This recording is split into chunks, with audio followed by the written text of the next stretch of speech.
afternoon. Welcome to another great episode of OpenIntro with myself, Joel Blake, and it will be a great episode because the conversation that we're going to have today is going to be amazing. It's going to be inspiring.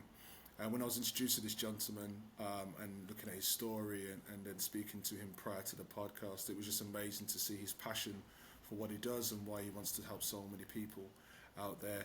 So without further ado, allow me to introduce Phil Nadel. Phil, how are you? I'm great, Joel. How are you? I'm very well. It's a busy old time over here in the UK. The sun's out for a fortunate period of time for us, which is great. Totally.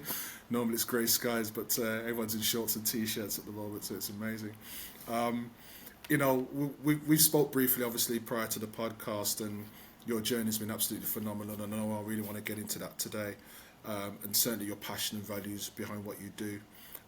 But I'd actually just like to start there, in effect, and would you like to share why do you do what you do, and then just tell us a little bit about why you do what you do? Sure. For background, I'm the managing director of Forefront Venture Partners, and so we're a venture capital firm. I've been in this role, and I'm co-founder of the firm. I've been in this role for about 14 years now. And the reason I do what I do is because I've been through the entrepreneurial journey several times myself, from starting companies from scratch to exiting large enterprises that I built. And I love working with founders and helping them to navigate the journey that I've been through and to achieve success along the way. And I've been very fortunate in my venture capital career to have worked with some great founders, and I feel like we've been able to add a lot of value and help them succeed. And so it's very gratifying for me to work with founders and to help them in various ways with growing their companies. And as I said, I've been there myself. I understand what the struggles are. I understand the ups and the downs, and I really enjoy now not so much doing it myself anymore, although you never know what the future will hold. But really, never say never. Never say never. But really, I enjoy just helping the companies we invest in to succeed. So tell us a little bit about your journey, and what sectors did you start your business journey in, and you talked about obviously growing those enterprises and exiting. Tell us a little bit about that story.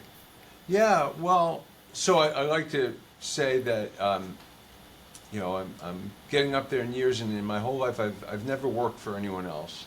I've never prepared a resume. I've only worked for myself, and that's worked well for me.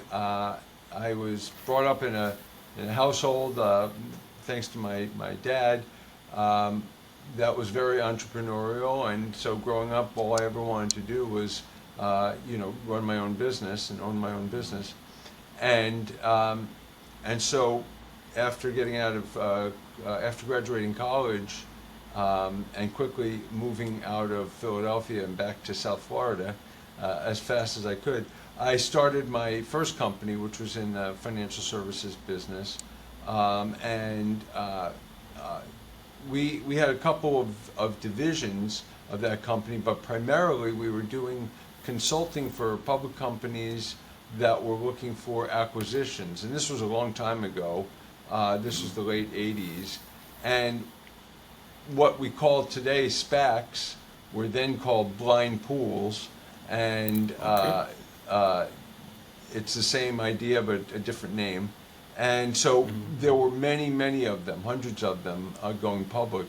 And so we were retained by blind pools and SPACs to help them to identify acquisition candidates or merger candidates.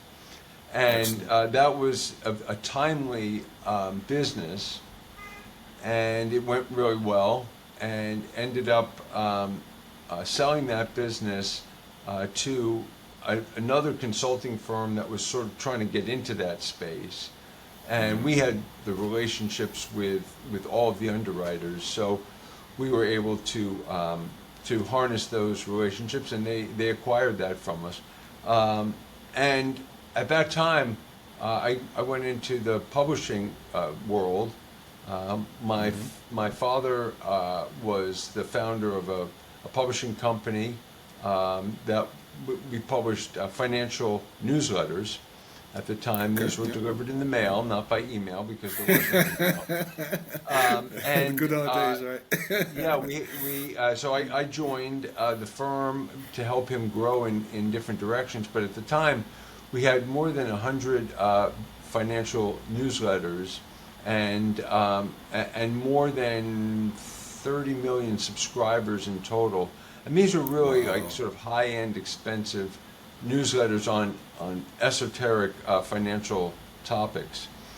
And I helped the company to grow over the next several years, and we exited when we were doing about 130 million a year in revenue.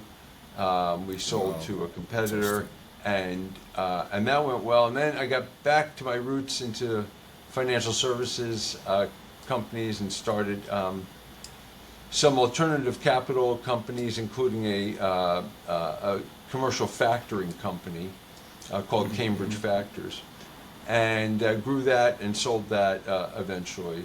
And then after that last sale, I took some time off, and I helped some friends and relatives with their startups, both with advice and with some investment. And I enjoyed doing that. I really did. And that kind of got the bug in me started for venture capital. But I ended up starting a few other companies after that, online companies. One that was in the publishing, but electronic publishing space, and another that was in the rewards and incentives space online.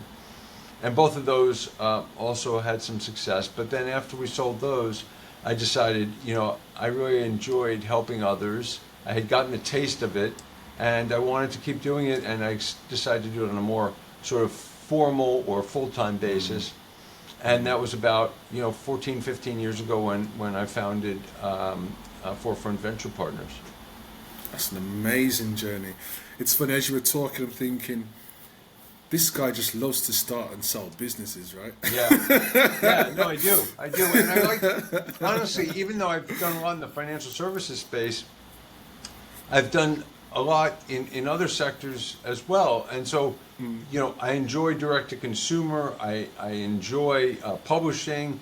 I've had experience across a lot of different sectors, and I like learning new businesses. It's a challenge to get into a brand new sector I know nothing about and just dive into it and learn and just soak it all up. And I find like that beginner's mind, if you will, like going into a business or a sector, not knowing what the hurdles are, not knowing how difficult it is, that beginner's mind is really an asset.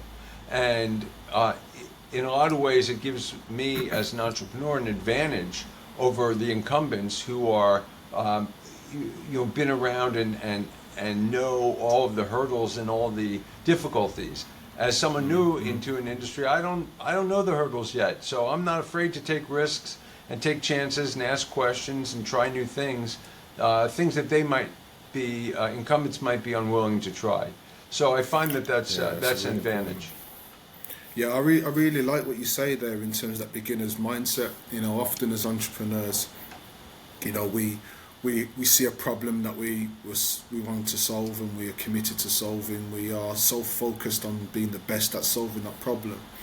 But we're not often set up for the way in which those challenges affect you personally as an entrepreneur. And it's only when you're in the fire you realise how hot you're getting burnt, right? And yet at the same time you still feel that power to keep pushing forward because that challenge is so hard. But it's such a it's got to be such a reward when you solve that challenge. It's the hurdles, it's the way it shapes you, it's the way it builds your character. I mean, how have you, with the multiple exits that you've had, what would you say has been the kind of, I guess, the key thing that's kept on pushing you forward?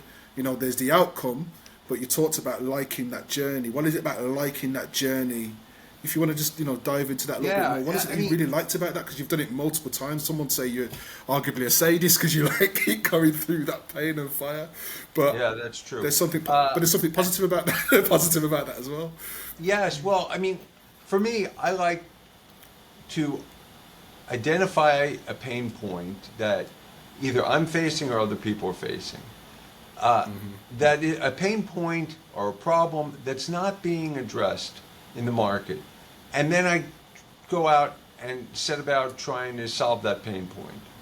And figuring out how to best solve that problem that people are having, and in some way make their lives a little bit better, to me is very gratifying. And that journey along the way where you're trying to figure that out and you're iterating on the product and you're soliciting feedback from users and customers and trying to address more specifically in the best way possible the problem that they're having with a really a good solution that's better than anything else in the market, and that will either help them save time, save money, make their lives better. Like I said, whatever the problem is, it's helping to resolve that. And that journey, while you're right, it can be extremely stressful, and you can tell by how little hair I have left that it has been stressful.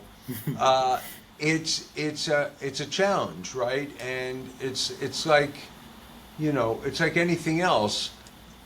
If you don't go through the difficult challenges, you don't feel that sense of accomplishment. And I've run several marathons in my life, and it's similar to that, right?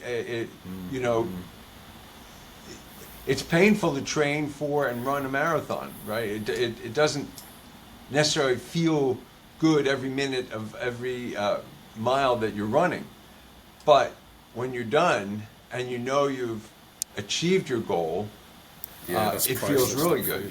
And the key is, what I've learned as I've gotten older, is trying to find joy in the process. So the training for a marathon, or the iterating on a product as you're trying to solve customers' pain points, the struggles of finding product market fit and trying to find cost efficient marketing channels, customer acquisition channels, like all of that, it's a puzzle to me. And if you view it as a puzzle, if you view it as a challenge and not, like an onus and not not a hardship, if you view it as a challenge to overcome, then I think you can try to find joy in more of the micro moments instead of waiting until the end to celebrate. You have to celebrate along the way, all the little milestones that you've achieved. Yeah, that's a really powerful piece, and I think, again, once when you're in the trenches, so to speak, you forget how powerful those micro moments are in terms of motivating and empowering you for the next micro moment. You're so fixated on the end goal or the big moments that you forget that you're building this wonderful house with strong foundations, and it's those micro achievements are building those foundations. And I like the fact there's also that you've taken it into multiple different sectors and industries, and then obviously now into investing and supporting other entrepreneurs. Have you seen in your journey in terms of helping other entrepreneurs, I guess, any shifts away from that kind of mindset?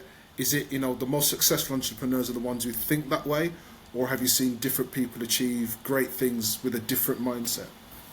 Yeah, I have seen, everyone's different, and everyone approaches the founder's journey in a different way, and for a different reason, right? They come at it maybe for different reasons.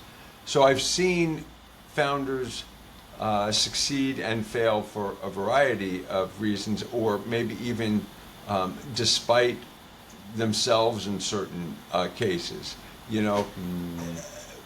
what I mean by that is maybe they are not the best at handling those everyday challenges, but they've built such an incredible product and have surrounded themselves with such a great team that it's almost like they've succeeded despite themselves.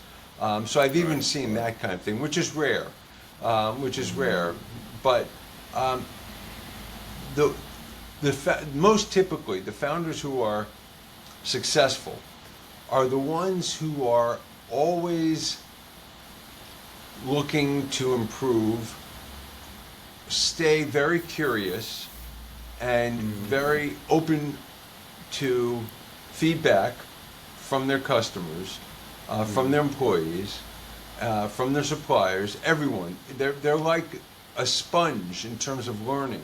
They're always learning. Even if the company is a huge success, they're always on that learning sort of path where they're taking in everything around them from their customers, their employees, everything, and trying to incorporate that into making a better product, providing a better service, improving the company in whatever way. And so that kind of like learner's mindset is very important, I feel like, in achieving success as a startup founder. And, being open to input from your investors and your customers and everyone, and then processing it, not necessarily accepting it or rejecting it, but processing it, taking what feels right, rejecting what doesn't feel right, and incorporating it into your business. And that kind of a process from a founder has led to a lot of success in my experience. Yeah, when you talk about that sponge there, I had this picture in my mind of someone just keep wringing out this kind of water of knowledge, if you like. Things come into it, you wring out, you retain what you need, you wring out what you don't need, but you're very clear that you're in control of that process. Yes. And so often I've met entrepreneurs, I've worked with entrepreneurs where they take on so much knowledge and think because they themselves haven't been the architect of that knowledge, they don't have the ability to utilize the learning from that knowledge in the right way. And I've always said to them, well, it's how you interpret that knowledge in the context of what you're trying to achieve.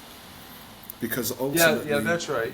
I think the key is, I think you want to keep like a very wide top of the funnel in terms of like acquiring knowledge, but then a narrow bottom of the funnel in terms of how you decide on and apply that. So it's great to take in a lot of input and knowledge, but that filter that you apply has got to be tight so that you're not flip-flopping around based on what you hear today and what you hear tomorrow.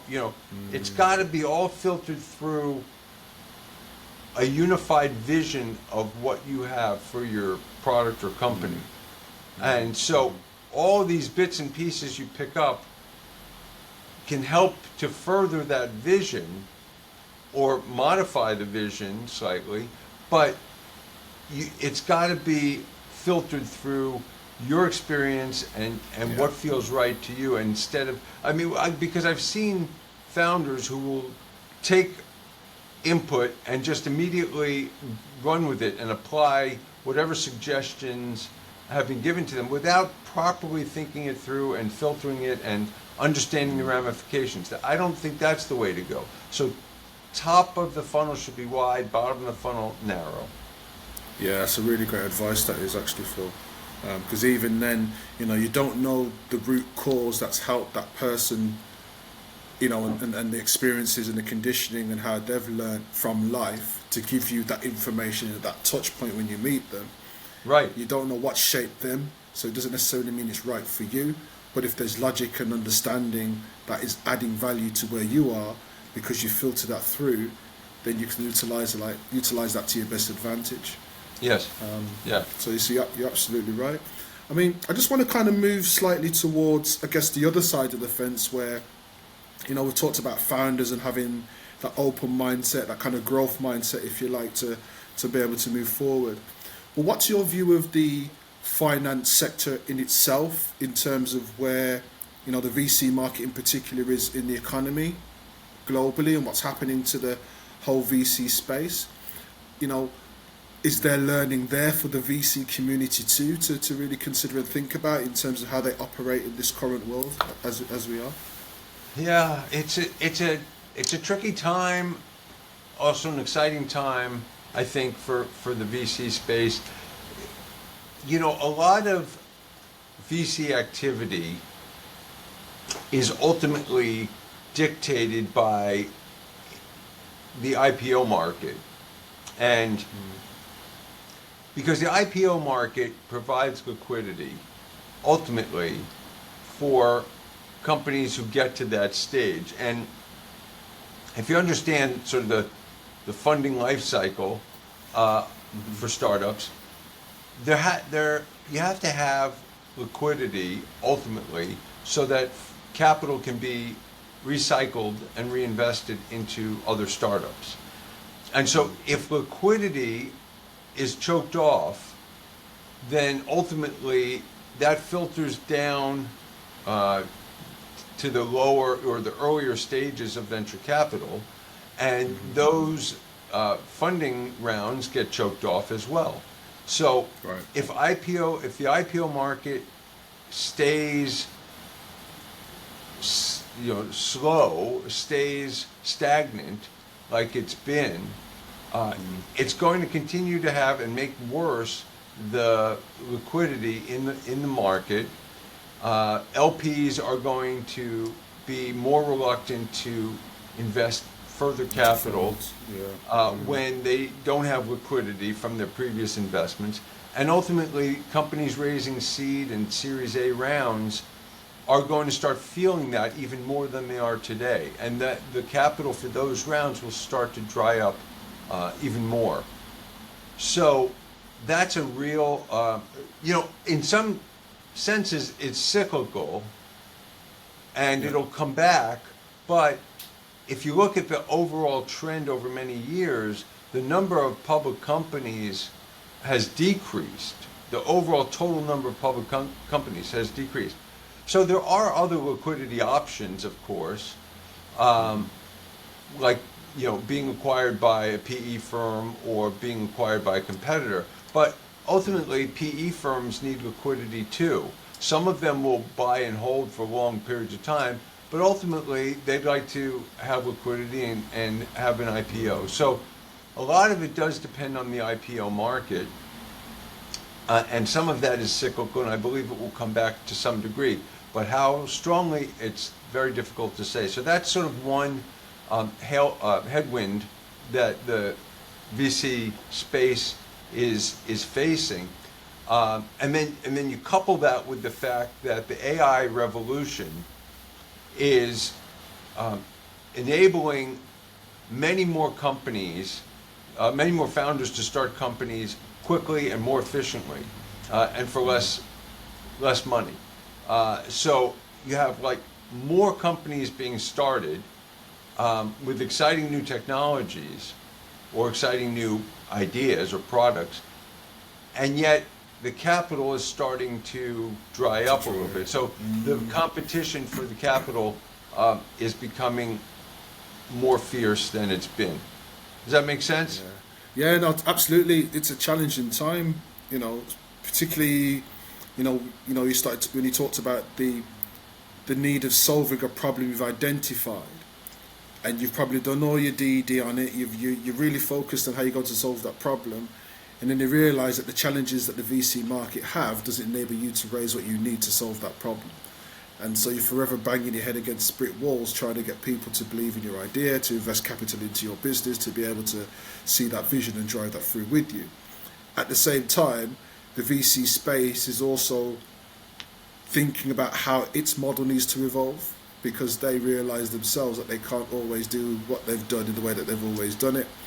And so you've got this kind of clash of headwinds that are hitting each other at the same time, at a time when they both need to align and be in balance. And that's really challenging. And I think that, I'm a capitalist at heart, and when there's a problem in a market, entrepreneurs figure out a solution. And so that's true 100%. In this market as well. And there are more and more interesting alternative financing options available today than there've ever been. And so a lot of the work that I do mentoring founders is to expose them to ideas outside of venture capital funding. So our traditional thinking is, I'm going to start a company, I'm going to raise capital from friends and family, and then I'm going to go and raise venture capital and whatever. But that, you don't have to go that traditional route. There are alternative financing solutions available, more so now than ever. There's debt capital, there's revenue-based financing, there's factoring, all kinds of interesting options, some of which may work for your company. And so you don't have to think inside of the box and just say, I'm going to keep knocking on VC's doors and trying to raise money that way. What about thinking outside the box and exploring other non-equity financing solutions?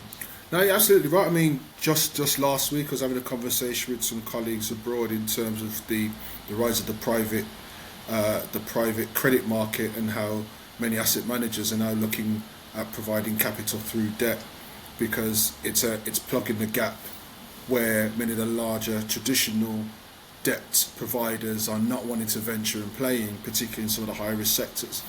And there's a great, particularly with if you've got organisations who've got great balance sheets and their forecast for revenue is evidenced, and obviously there's conditions in terms of kind of those kind of private credit deals, but the opportunity to say, well, this business has a projection of generating good revenue, let's get some private credit into them now because we know they're good enough to give us a great credit return, and therefore the risk for asset managers who get involved in those deals provides a great opportunity for their LPs who put capital into their funds in order to invest in that premise. It's opened up a whole new opportunity for many high growth businesses in particular. Yeah, for even sure. Though there's this myth about debt being bad, but debt is good if you use it in the right way, right? It's look, I mean, absolutely, debt can be a much better solution than equity.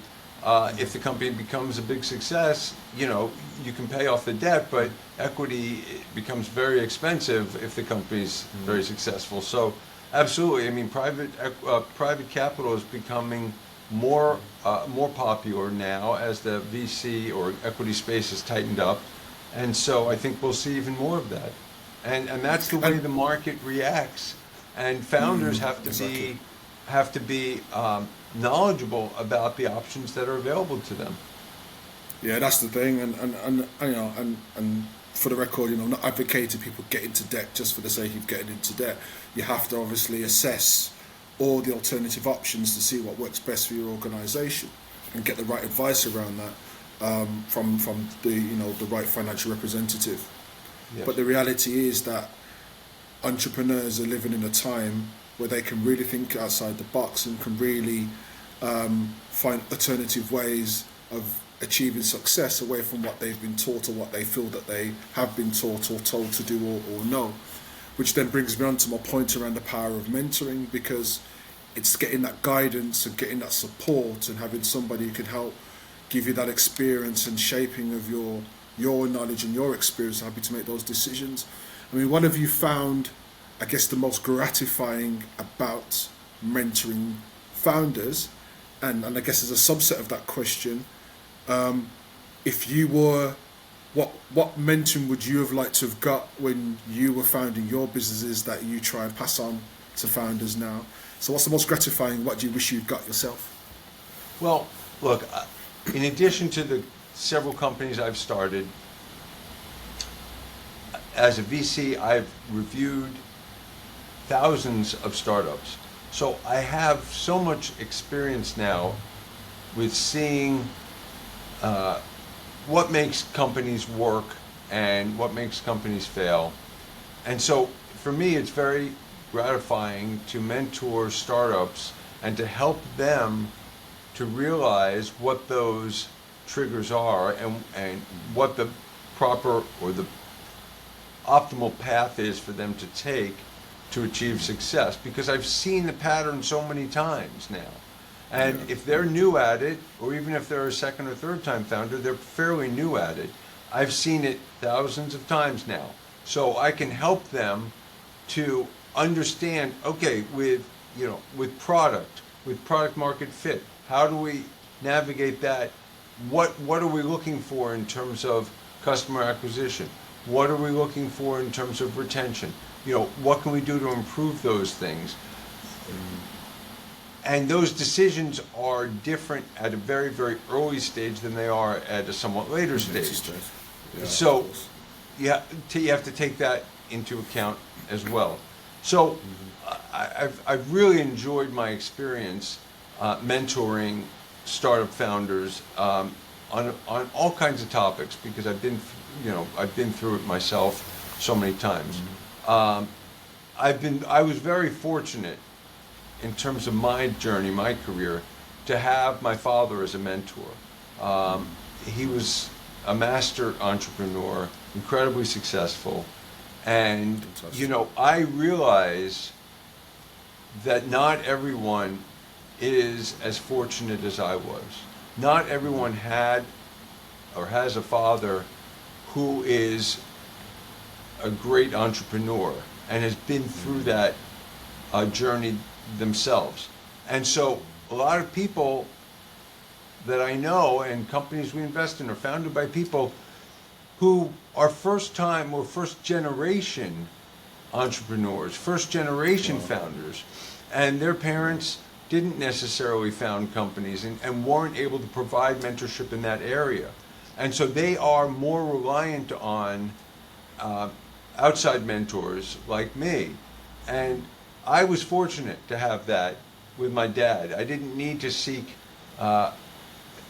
other mentors. He was able to help me all along the way with every business I had. And so I want to be able to help those founders who haven't been so lucky and haven't had that kind of mentorship in their lives.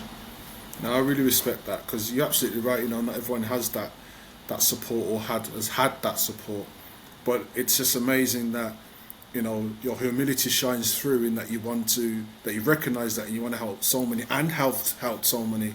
I mean, if I'm not mistaken, is it through Forefront you've supported over 200 founders and companies, if I'm not mistaken, we've invested and that support. So. Yeah, we've invested in more than 200 rounds for companies, and I've seen huge successes, and I've seen complete flame-out disaster. And I'm humble enough to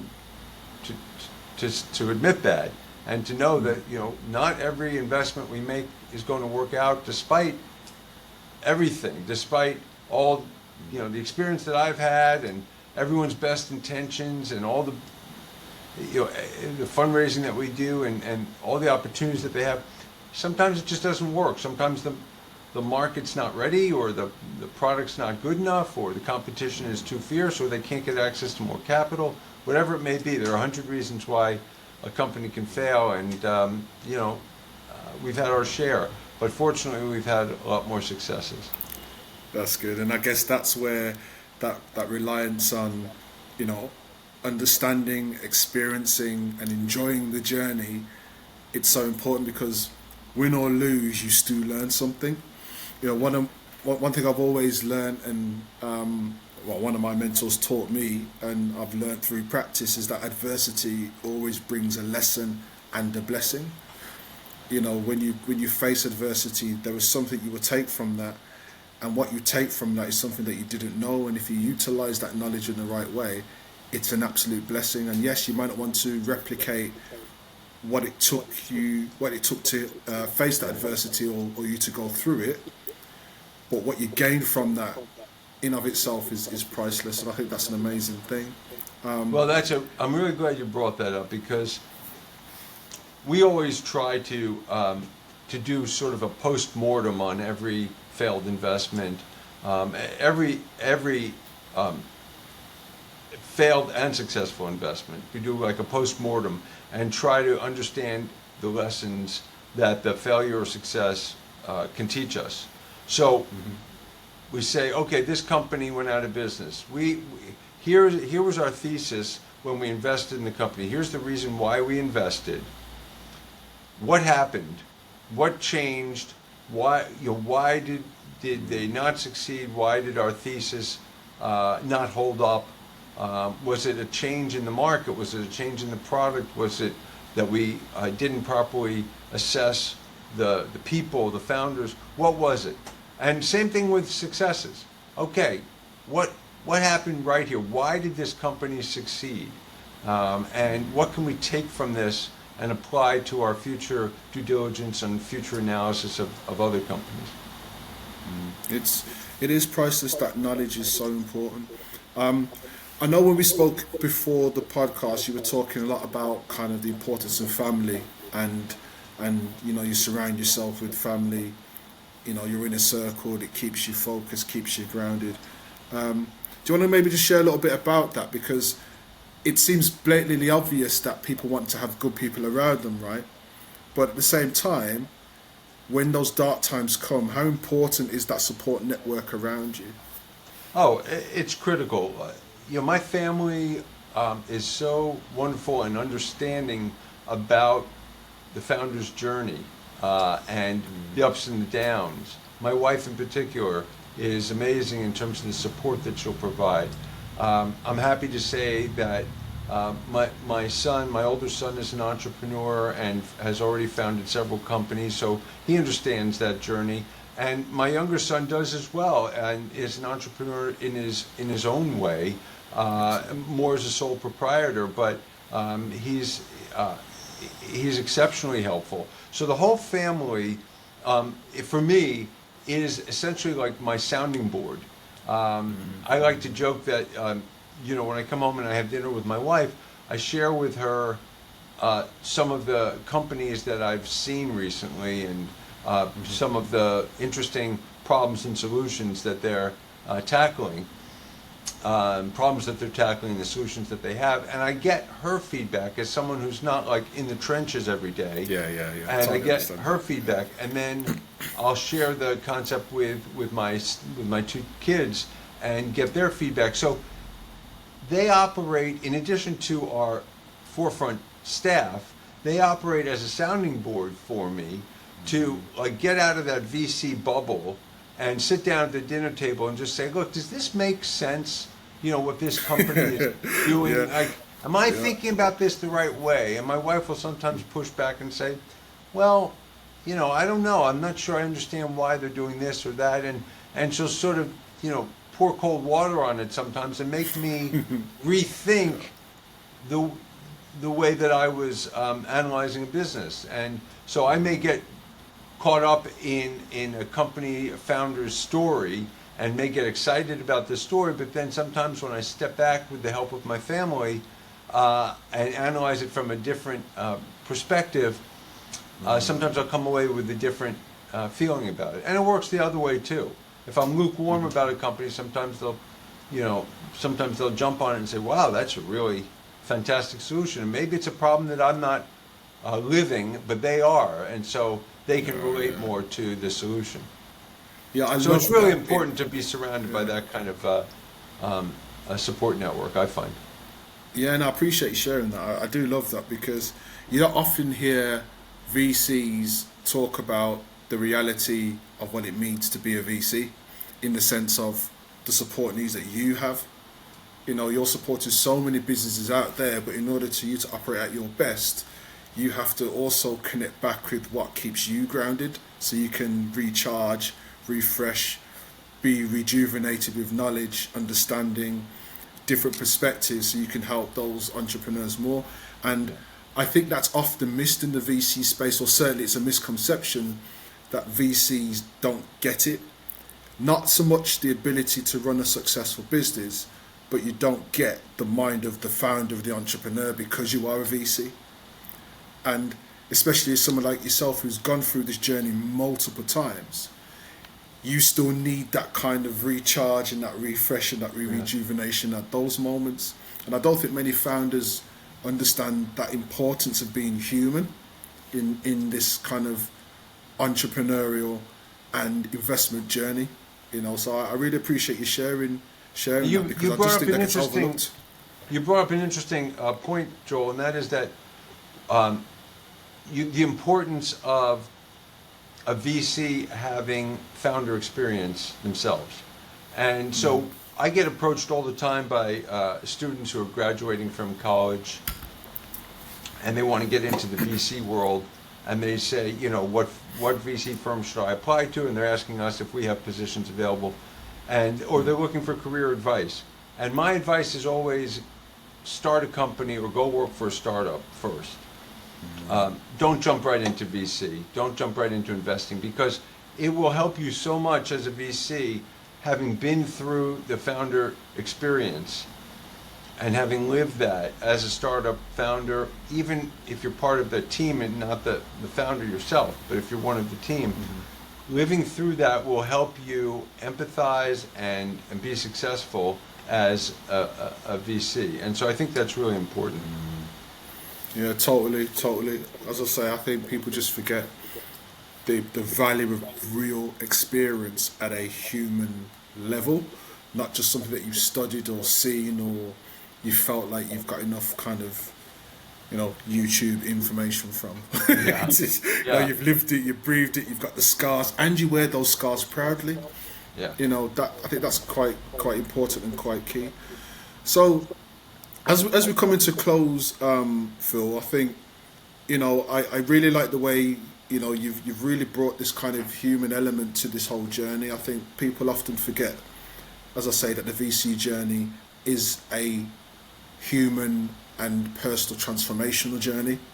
And you've shown how you started that journey, you've been supported through that, but you've gone through the fire your own self, you've built that confidence and the resilience to keep going, you've come through the other side, now you're giving back, but still have not forgotten what that personal transformation means, to the point where you're still able to feel that you can go and talk to those outside of the space that you're in to give you practical advice that you can take into it.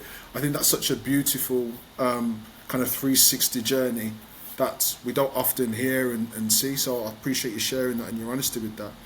But as a closing thought, just with your own journey to date, and I guess where you're looking to move forward,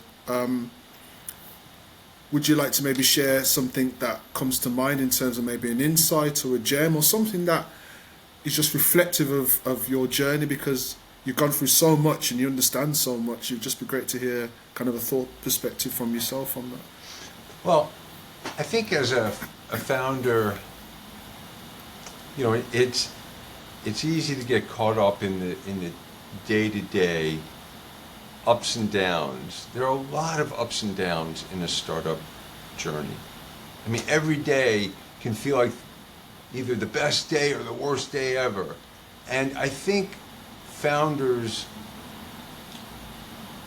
can benefit from perspective of someone who's been there and done that and understands that today's worst day ever won't feel so bad in a few days, and today's best day ever won't feel quite so good in a few days. And so having the perspective is super important if you're going to play the long game and be in this to really make your company a success. If you get so caught up in the daily ups and downs, it's hard to sustain your momentum in the startup journey. It's really hard. So you have to maintain perspective and just keep plugging away at what is the problem I'm trying to solve, who am I solving it for, what's the best way that I can solve this problem for my target audience. Those are the things that you need to keep coming back to, the touchstones that you need to really focus on when you get caught up in all the tumult and minutia that can happen day to day. You got to go back to, what's the problem I'm solving? How can we solve it? Who are we solving it for? And sometimes it's great to get out of that bubble and talk to your customers and talk to your suppliers and talk to your investors, talk to your employees. Be really open and really try to learn and hear their experiences and live that so that you can best address their needs. Yeah, that's amazing. And it's the simple sage wisdom that lasts the longest, I should say, in this world. So, the simplicity in that is what I would encourage all the founders and all our kind of viewers on OpenIntro to really remember, because it is exactly that. What's the problem you're solving, who for, that's the best way you can do it. Totally resonate with that. So then just finally, Phil, I guess, obviously you're an expert on OpenIntro and a very valued member of the community, but why should people get in contact with you? What is it that you can provide? And if they haven't got that through this video podcast interview so far, I'll be worried. Because you've shared so much gems and insights, but in a final thought, what would they get from engaging with you? I love helping founders, and I can help anywhere from the early concept stage to exit stage, all and every place in between. So I'm happy to help and mentor founders at whatever stage they're at and whatever challenges they're facing. Again, it could be anything from early concept to trying to get product market fit, trying to raise capital, customer acquisition, scaling the business, all of that, all of the challenges along the way. I've been through it many times. I've seen it even more times with other companies we've invested in. So I'm here to help and in any way that I can.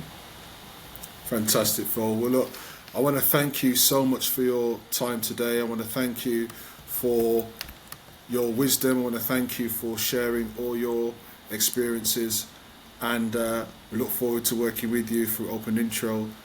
And to all the founders, those who are part of the platform, those who are going to be part of the community, please check out Phil's profile, reach out to him, get in touch. You won't be disappointed. Thank you once again, Phil, for your time. Thank you, Joel. This has been great. I really appreciate it. No, thank you. You take care now.